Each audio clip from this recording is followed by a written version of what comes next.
What if Eve's creation wasn't about submission, but about reflection?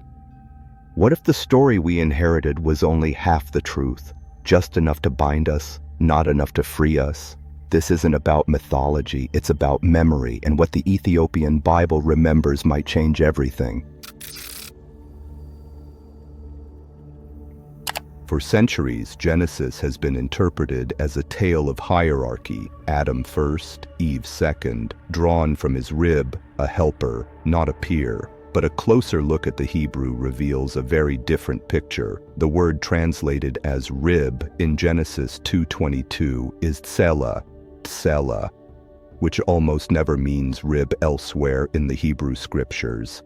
It more often means side, chamber, or structural part of sacred architecture.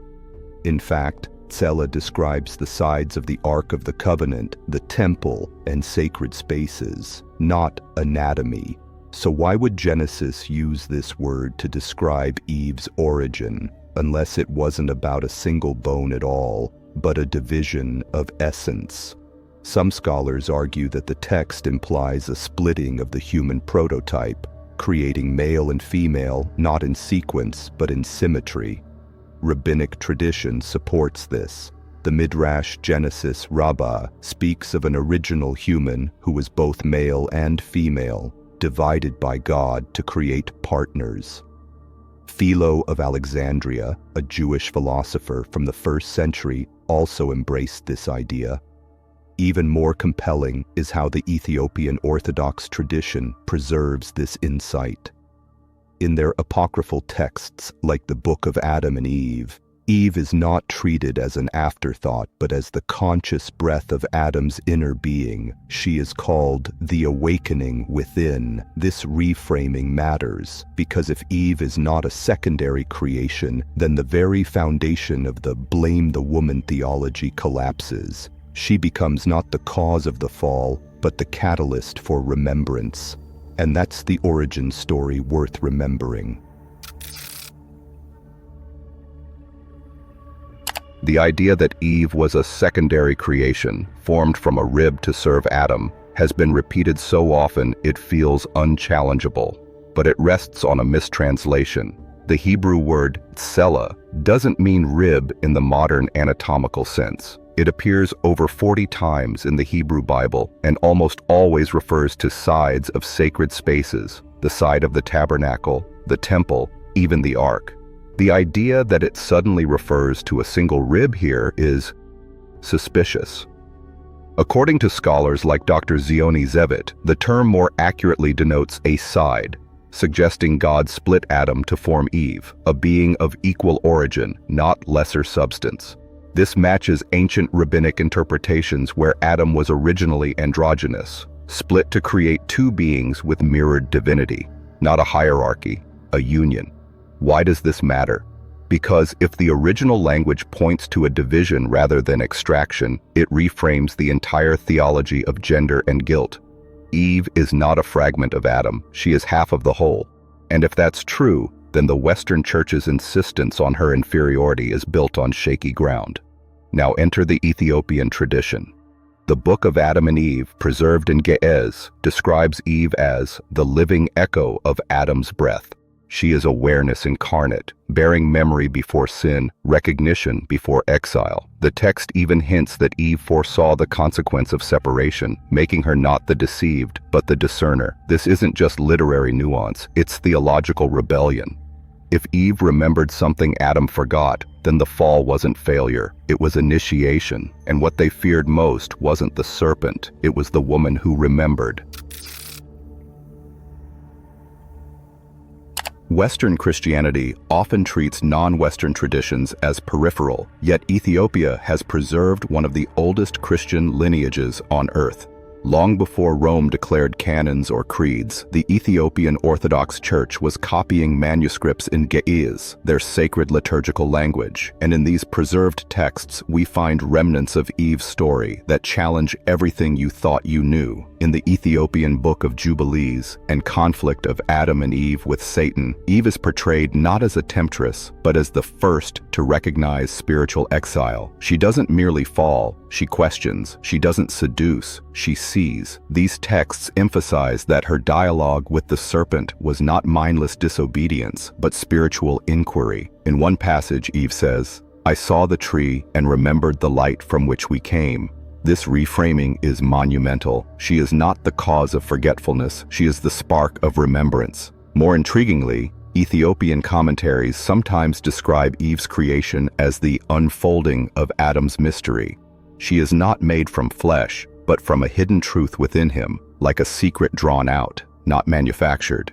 This echoes Gnostic themes found in texts like the Gospel of Philip, which states, "When Eve was still with Adam, death did not exist. When she was separated from him, death came into being."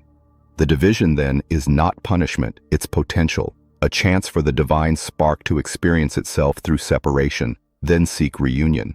This theology radically reclaims Eve's role. She is not a cautionary tale. She is the first mystic, the first seeker, and perhaps the first to remember what was lost. Let's go deeper.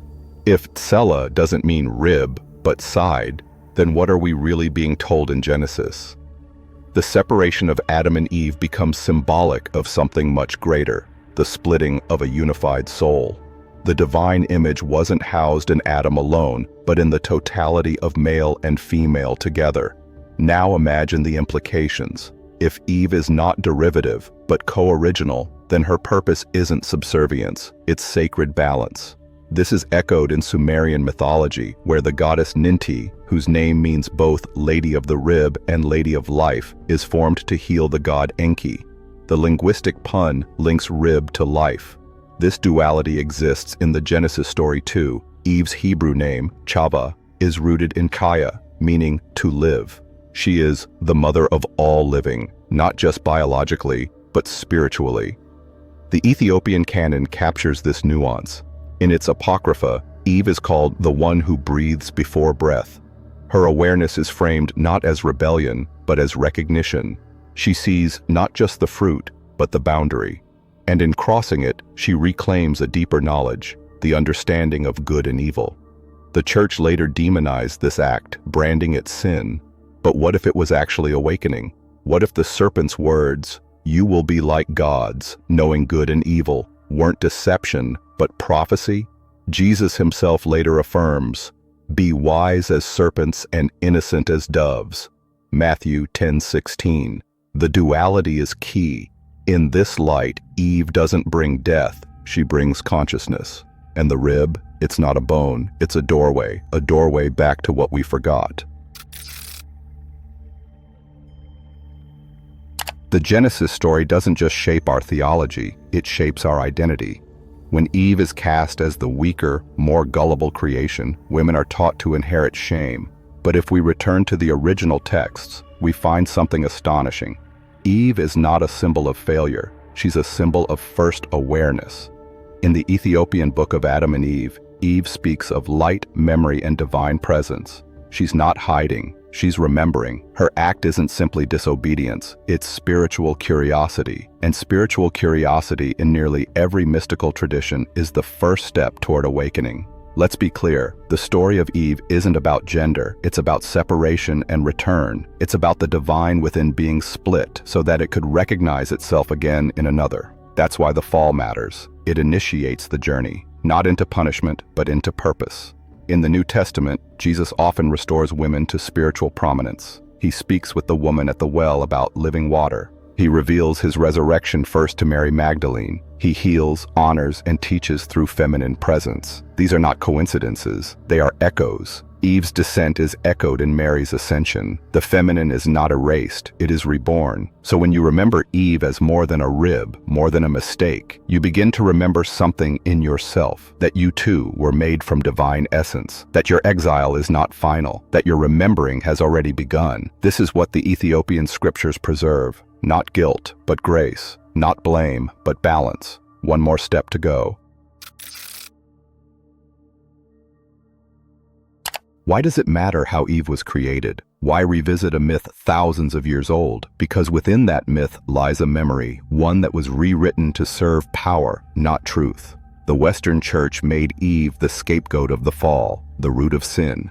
But the Ethiopian scriptures preserve another image, a woman of light, born of the same divine spark as Adam, whose fall was not disgrace, but descent into matter, into separation, into story. From this lens, the story of Eden isn't a warning, it's a map, a blueprint for the soul's journey, from unity to division to remembering. In mystical Christianity, Christ is often called the second Adam, come to repair what was broken. But if he is the second Adam, then who is the second Eve? Some early mystics whispered it was Mary Magdalene, the one who remembered first. Others say it is the awakening feminine in every soul, rising to reunite with the divine image within. Jesus taught that the kingdom is within you, and the two shall become one. These aren't just poetic lines, they are instructions. They echo Genesis in reverse, a return to unity, a healing of the split. And now, you've heard what they tried to hide. Eve wasn't made from a rib, she was made from the same light as you. So what will you do with that light? Let it shine, or let it be forgotten again? Because remembering is always a choice. If this truth stirred something deep within you, if it awakened a memory you didn't know you carried, then don't let it fade. Subscribe to the Ether Scroll to continue this journey of remembrance, and explore our playlist, The Hidden Teachings of Jesus, where ancient wisdom, lost scriptures, and spiritual freedom await.